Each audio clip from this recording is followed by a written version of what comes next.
Welcome to Succession Stories, Insights for Next Generation Entrepreneurs. I'm Laurie Barkman. I've spent my career bringing an entrepreneurial approach to mature companies struggling with change.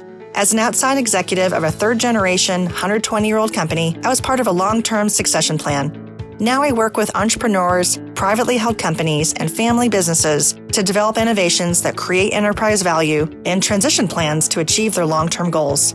On this podcast, listen in while I talk with entrepreneurs who are driving innovation and culture change. I speak with owners who successfully transition their company and others who experience disappointment along the way. Guests also include experts in multi-generational businesses and entrepreneurship. If you are a next-generation entrepreneur looking for inspiration to grow and thrive, or an owner who can't figure out the best way to transition their closely held company, this podcast is for you. Subscribe to our newsletter for more resources to build value in your business. Visit small.big.com. That's small.big.com and sign up today. This past year, some high-profile companies put a spotlight on succession, most notably Amazon and Apple. Only 42% of small to mid-sized businesses have succession plans, and just 2 out of 10 companies say their succession planning is effective. This week, I talked with Beth Armknecht Miller, founder of Executive Velocity, a leadership development and succession planning advisor, about how to avoid succession planning mistakes in closely held companies. Beth shares helpful insights for do's and don'ts and ways to formalize an approach for talent management. Beth, welcome to Succession Stories. I'm really glad to have you on today. Well, thank you. I've really been looking forward to this, Laurie. It's great to talk with you because you have such amazing experience working with executives in coaching and advising and succession planning. And a lot of what I heard from my audience when I asked them for questions, certainly there were questions about COVID. Mm-hmm. Yes. And the other set of questions were around leadership. Mm-hmm. Yeah. And so I thought it'd be great to have you on today to talk about those two things. But let's start with you. If you can start by telling me about your path, because you created your own company, you created your own consulting company, but that wasn't right out of the gate. So I'm curious to hear your story about how you decided to do that. Well, actually, the reason I started the company, Executive Velocity, was because my husband had started a company years prior, and he had convinced me to leave Coopers & Lybrand and start a consulting division. He was doing accounting temporary services firms. So he's really the entrepreneur, not me. We sold the business back in 2002, and I got bored pretty quickly and decided to look for something new. But I also knew that working on my own for so long that the idea of going to work for somebody again was just not in the cards. So I was talking to a friend of mine here in Atlanta who had been a member of Vistage, which is a CEO membership international organization. And he really credited the organization and the group that he was in to the growth of his company, which at the time when he started was like $2 or $3 million. And when I was having conversation with him, it was over 100 million. So, I mean, serious growth. And fast forward, I became a Vistage chair back in 2006 and really found my passion of working with smaller companies. Those companies generally are 30 employees, upwards of 300 to 400 employees, and helping them build leadership pipelines. The work I did with Vistage also included business consulting. Because I had run a company before, I had run into a lot of the same issues that they had. So I could really be empathetic and also help them navigate through some of those issues. But the group obviously helped as well. The coaching that I did led me to realize that I wanted to learn more about coaching and developing leaders. So I became certified as a coach and then went and became certified in a number of assessment tools, including Myers-Briggs, Hogan, and EQI, which actually I just recently got certified in. I'd been using the book called Emotional Intelligence 2.0 out of Talent Smart, but then moved to assessment tool called EQI. And emotional intelligence is a huge factor in leadership success. And I am often called in to coach because of some gap in emotional intelligence. In fact, I was just talking to a new client the other day, and the woman that I'll be coaching has some challenges around managing her emotions and also adapting to the needs of others. So, yeah. Boy, that's not relatable, right? I'm sure everybody in the audience is probably shaking their head going, yeah, okay, we get it. Who doesn't have complete control of their emotions? Right. Exactly. Well, those sound like really interesting attributes and things that you can do to help develop leadership and help people look in the mirror to see what do they need to work on. Right. That's step one, just admitting, hey, this is an issue of mine. Yes. Self-awareness. Yes. Self-awareness. And that's something I always look for that when I have initial conversations with new coachees is, if they're not self-aware, there are going to be challenges in making adjustments and changes to their behavior. Tell me more about that. How do you get them to be self-aware? So one way is through 360 assessments. Now, that's a challenge in smaller companies that, have, less than 50 employees because you're not going to get enough data to support the feedback. But 360s can be very beneficial, and it provides individuals with a 360 feedback, meaning that they're getting feedback from their peers, their direct reports, from their managers, collaborators, in some situations, even their clients, customers. I'm doing a couple right now where the leader has asked a number of their clients for feedback, which I think is a great way to get full feedback. Yeah, especially if it's independent and hopefully it's anonymous feedback because the client might feel that they can't truly be honest otherwise. Yeah, and it is all confidential and anonymous. The individual just gets a aggregated score, so they're not able to see who's saying what. Yeah. But I will tell you that oftentimes they will read comments. They'll go, well, I think that was so-and-so. I'll say, well, does it really matter? Because it's feedback. Right. This additional information that you should be taking in. Well, and there's two things you can do with feedback. There's the circular file. Yes. There's the trash can. And then there's to take it to heart. Yeah. And there's probably something in between. Do you find that people really, even if they're getting it in black and white on paper, that this is feedback, do they have a tough time believing it or internalizing it? Sometimes it depends on the feedback. I remember working with one individual, and he got some really tough feedback, and it was a surprise to him. But he took it to heart, and he realized that, this was perception of the people that were giving him the feedback, and that, that's reality to them. So he needed to figure out how to adjust and adapt to the styles of other people.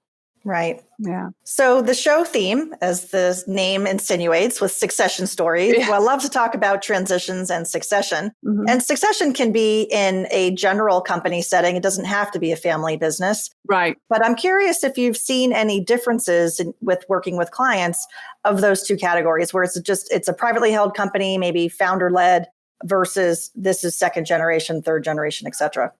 Right. I have found that family businesses are a bigger challenge. You've got, personalities have known each other for years. There's more emotion involved, and there are alliances that can come into play. In fact, I was just talking to a gentleman earlier this morning who is in a family business, and I think he's third generation. And he's having to deal with a lot of the problems that occurred in earlier generations that he feels like he's having to clean up because the family itself wasn't willing to make the hard decisions as it related to elevating family members and placing them in positions that either they weren't ready for or they were never going to be ready for. And that's a tough thing to tell someone they're never going to be ready. Yeah. I heard someone yesterday, I was on a webinar, and some family business owners, some of them had sold their company. Mm-hmm. One gentleman told a story about he had to let go one of his sons because the son wasn't performing. Yeah. And it took about 6 months. And then after he let his son go, it took another 3 months for emotions to kind of subside. And then he said after that, everything was fine because it was the right thing to do. It was the right thing for the son. And the son ended up going to create his own business. He's entrepreneurial and he found his path somewhere else. But it's really tough to make that call. Yeah, it is. Parent and child relationship is, so close, and, you don't want to hurt your child, but at the same time, long term, in this case, in a lot of cases, it's a much better choice because oftentimes those kids are in the business sometimes because they feel obligated, that they didn't really have a choice. I have actually a friend/client over in Louisiana, and one of the things that he was really good about in bringing his kids on board was that they couldn't just immediately come to work for him. They had to get a degree that made sense with what they were doing, which was an engineering company. They had to go off and work 5 years somewhere else before they actually came to work for the organization. And that's worked very well for him. Yeah, I've heard that too, where people need to go work elsewhere before entering the family business. Yep. And then there's a path for them, hopefully, with mentoring. I've heard that's a really important aspect. Yeah, mentoring and coaching, I find, are really important in small to mid-sized companies for developing. But it's really important that you have a really strong development plan and to understand, what are the competencies that the individual's bringing to the table, and what are those competencies that he or she may be missing that need to be developed, and to be developed in a timeline that will prepare them for their next position in the right time frame. Yes. Yeah. Yeah, that makes sense. So the process of succession planning, can you just explain at a high level how it works? Is it something that's, done in a day, done in a year, 5 years? How does it work? So the succession planning process is an ongoing process, and you need to integrate it with your business plan and your business planning process. So the succession plan should be a subset of your business plan. It needs to be driven by what I call the succession planning team, which is a high-level group of leaders, along with an HR talent management person who understands the process and can facilitate what I call the talent discussions, the talent conversations, where you bring the team together and discuss potential versus performance. That's one big mistake I see smaller businesses make, is they get confused with high performers and high potentials, and they don't equate. In fact, I read somewhere where it's like 1 out of 7 high performers actually have the traits of high potentials. So you got to be really clear of what potential is in your organization. And that's forward looking versus performance, which is past and historical looking. So get really clear about that, and then have the conversation around who is a high performer, high potential. Where are they in the organization? Are they in a key position? That's another mistake that I see people make, and that is they look at the key employees versus the key positions first. The conversation I was having just earlier with this gentleman in the family business, they did create a future organizational chart, but there were no names in it. All right, and there were people that actually were in some of those positions, and then some of those positions don't even exist yet. They're going to be needed in 2 or 3 years. So they have this kind of map that they then need to start placing employees into the map. but it also requires development. So the development, if you've got, for instance, if you've got a controller and you believe that you need a CFO in a year or so, there are some clear skills gaps between a controller and a CFO. So what kind of development are you going to provide that individual so that he or she can move into that position versus you having to go out and hire somebody? There's a tool that's called a 9-box grid, which is one of the key tools to use. And that basically, one axis is performance, the other axis is potential.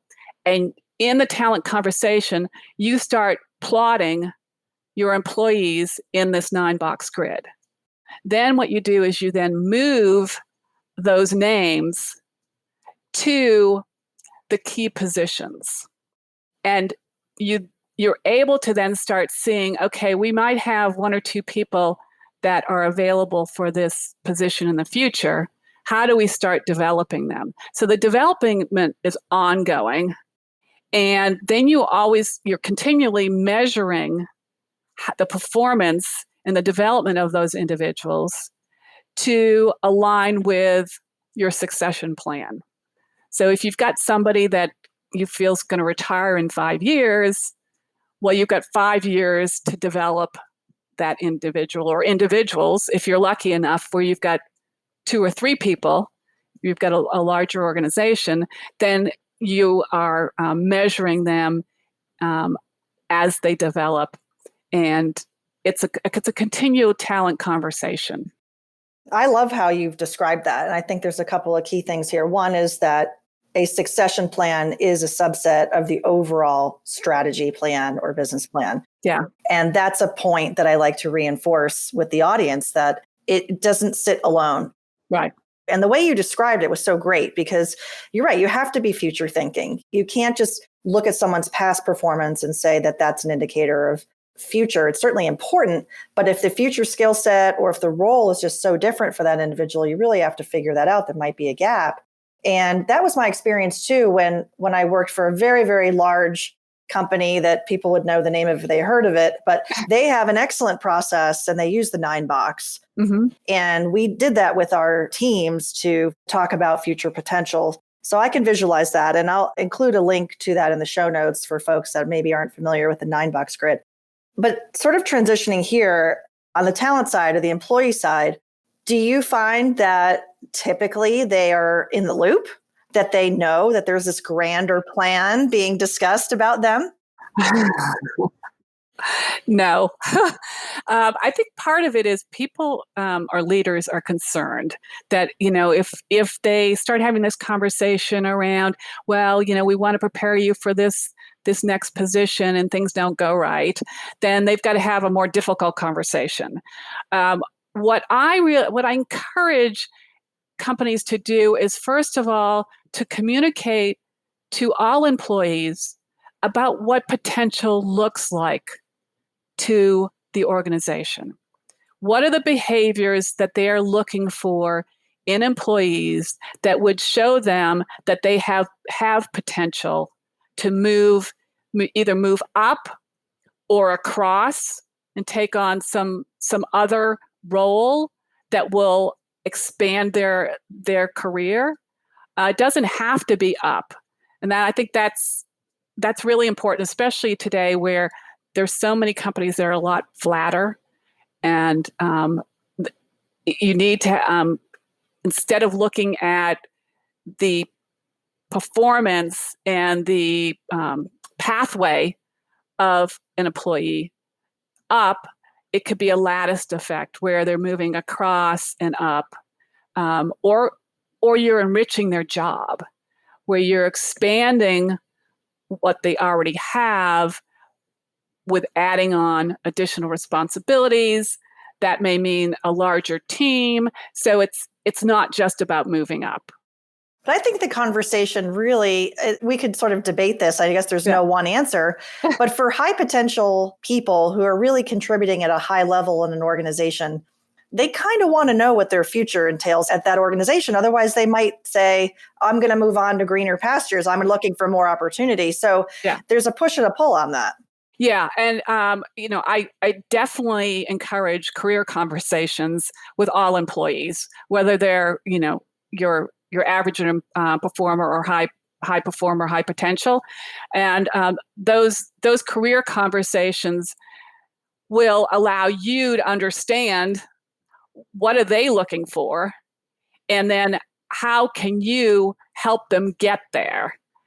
The critical thing is to make sure that you don't make promises that you can't keep. That is the point. Yeah. So you're talking about their career intention, what they aspire to, their hopes and dreams, right? But not promising you're going to be VP or you're going to be CEO unless it's really in the cards for them. Right. Yeah. And, there are some high potentials out there that don't really want to take on another higher level position, oftentimes for personal reasons. They're at a point where they feel like they need to step back. There might be something going on in their personal life. You need to understand where they are in their lives before you assume that, oh gosh, here's this high potential. We need to move him or her into that next position. It might also mean, requiring a lot more travel, and maybe they're not up for that. There's all sorts of aspects to their personal decision. Switching gears a little bit to talk about COVID-19 and the impact that you've seen on small businesses, medium-sized businesses, that they've had to deal with changes in this new environment. Maybe they've had to lay off key employees that they wouldn't otherwise have done, 6 months ago. What have you seen on the talent side in terms of impact to companies? Yeah. I've seen both sides, meaning I've seen some people where they've actually been hiring. I was just talking to a gentleman out in California. They do large HVAC systems. So they do engineering and actual construction, and they've been hiring.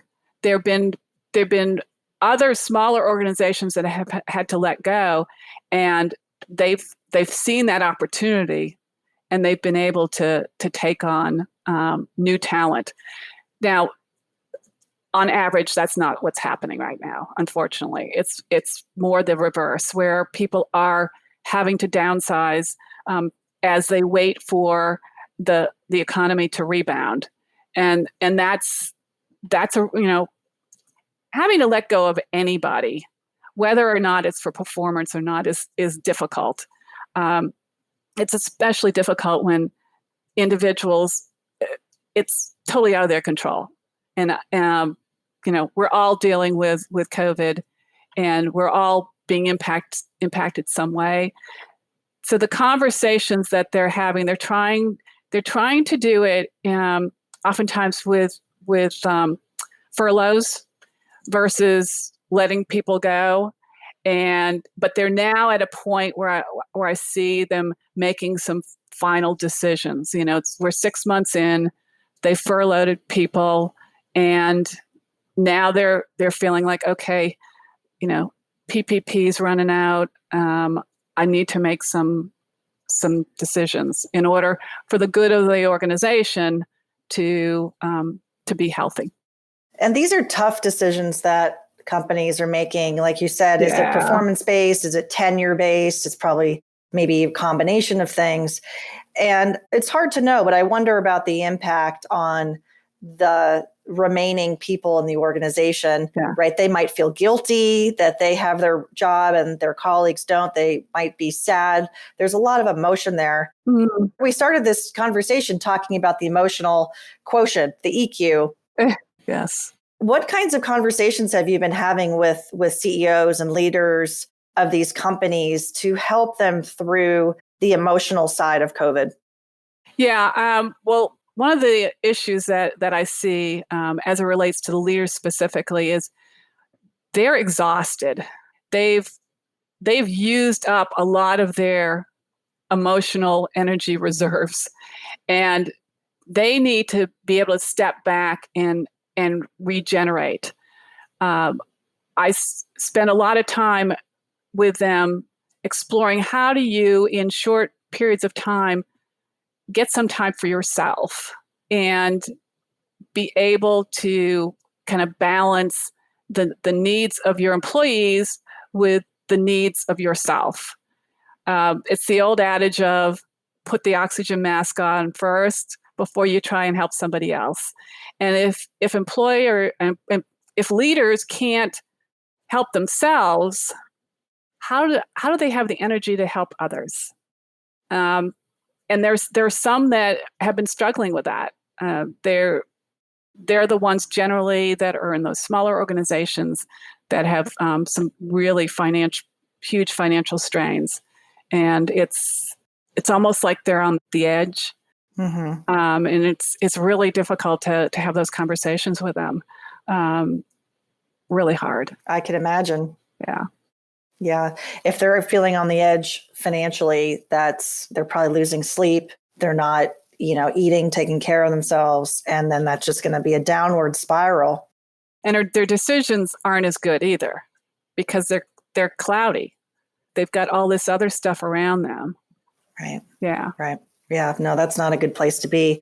The organizations that are finding a way through that, getting the balance sheet squared away, having the capital that they need to be able to move forward, and then thinking about what's next, they're the ones that are going to come out of this and be more, ready to take on what the marketplace dynamic looks like over the next 6 to 12 months. Yeah, and I've also seen something else with those those companies, and they're a lot more agile. Mm-hmm. They're looking at the landscape and saying, okay, what opportunities am I missing that I could go after that maybe I didn't in the past because I didn't need to, but now there are market opportunities there that I probably should pursue. Yeah. And then that fits back with what's the need in the organization. Maybe they need people who are more intrapreneurial or entrepreneurial. Exactly. Whereas in the past it was, hey, do this, do it well. This is how it works. Yeah. And now it's more about what new services might we need? What new products might we need? How do we talk to our customers? Yeah. So I think then again, it stitches back to the strategic plan. And I think it's a great time for organizations to take that step back. I led a session the other week, and at the end, we recapped and said, how did you feel about today? And it was words like energetic, positive, looking ahead, like things like that, Yeah. Whereas probably a week ago or 2 weeks ago, it still would have been more status quo and, I'm working from home. Then they were connected with their team. They were feeling this hopeful sense of moving forward. And I think now more than ever, it is a great time to kind of bring the teams together and talk about what's next. Right. What can we do to be adaptive and, as you said, agile? Mm-hmm. It's a really important thing. And as they think about the type of leadership they need, they might be modifying that skill set. Right. That, they need to find leaders that are agile, right? And willing to change and have that vision for the future. Yeah, that's important. Yeah. Let's talk about values. I think values drive behavior. Yes.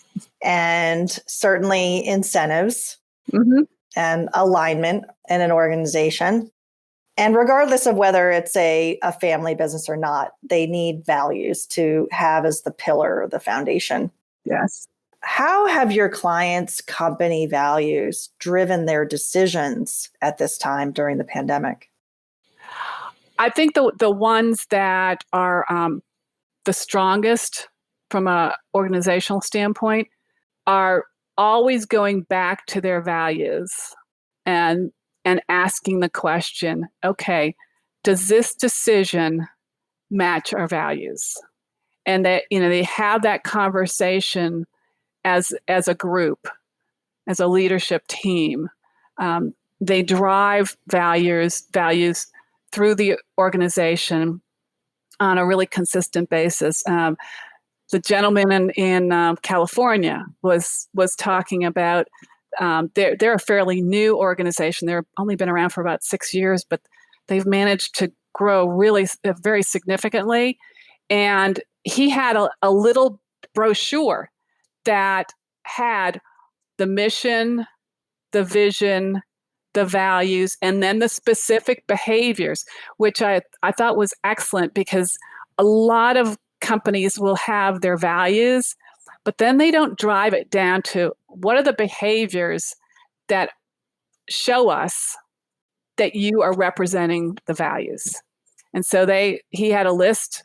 It was pretty specific, and all the managers had those. And what he's doing is he is bringing out one of those values in each meeting and reinforcing it as they're making decisions. So that's a great way of doing it, I thought. Yeah, it's a great way. I like that a lot. I worked for a company that did that. It specifically called out all of those elements: mission, vision, values, and behaviors. Mm-hmm. And especially for one of the companies I worked for, safety was one of the values. Mm-hmm. And safety was certainly one of the behaviors. And anytime they had a important leadership meeting, they would make sure to mention, where the safety exits were. I mean, you could take it at any level, manufacturing or an office environment. Yes. But if you think about COVID-19, mm-hmm. if safety is one of your values, it will certainly drive the behaviors and decisions about working in the working environment and how they treat their staff and their clients and how to protect them. So I think that call out about behaviors is a really good one. The only other thing I wanted to mention about that I was, as you were talking, I was thinking about this two-way street nature of behavior, because you can't outline the behaviors and then have the leadership team not abiding by that, because people see that a mile away and they'll call it out. Right. Oh, yeah. They need to definitely model the behaviors that they're insisting others do as well. Yeah. And then, from a succession planning standpoint, I always then take a look at those behaviors and help an organization create those competencies that are related to the behaviors, because that then helps you in the conversation around performance and potential. And it also helps you in your hiring process. If you're clear about the competencies that anybody or everybody needs within the organization, then you can have really good questions to ask potential employees, candidates for positions. Yeah, they definitely tie back. Yeah. That makes a lot of sense. And on a different show, I'm going to talk to an executive recruiter who works with family businesses. So this is a great segue to this next episode that we'll have. And I'll make sure to tie them together in the show notes. So competencies is important. And I think that this is probably a great place to talk about you and your business, and how do people find you online if they want to learn more about succession planning, competency development, and leadership? Well, they can find me on LinkedIn, which they would look me up as Beth Armknecht Miller, which is ARMKNECHT. I'm the only one there at Beth Armknecht Miller. And then my website is executive-velocity.com. I have a lot of free resources on my website. Just go to the resource tab, and I've got resources on hiring, leadership, and succession planning. So, help yourself to all the resources out there. Oh, well, thank you. That's awesome to have people want to learn more about succession planning. I know there's no one way to do it, but if there's a lot of best practices that you're sharing, that's a great resource. So last question for you, because you're a business owner and you are an entrepreneur. Do you have a favorite saying about entrepreneurship? Oh, gosh. Probably, I guess it would be something around, if you think you know what you're doing today, wait for tomorrow. Because it's always going to change. Exactly. Change is constant. That's right. That's great. Beth, thank you so much for being with me today. I really appreciate you, and I appreciate you coming on the show. Well, I so enjoyed it. Thank you so much for inviting me. Innovation, transition, growth. Easy to say, but hard to do. If you're an entrepreneur facing these challenges, I get it. I work with businesses from small to big to achieve your vision. Visit smalldotbig.com to learn more. I'd love to connect with you. Subscribe to Succession Stories, and if you enjoy the show, please share a rating and review. Thanks for listening.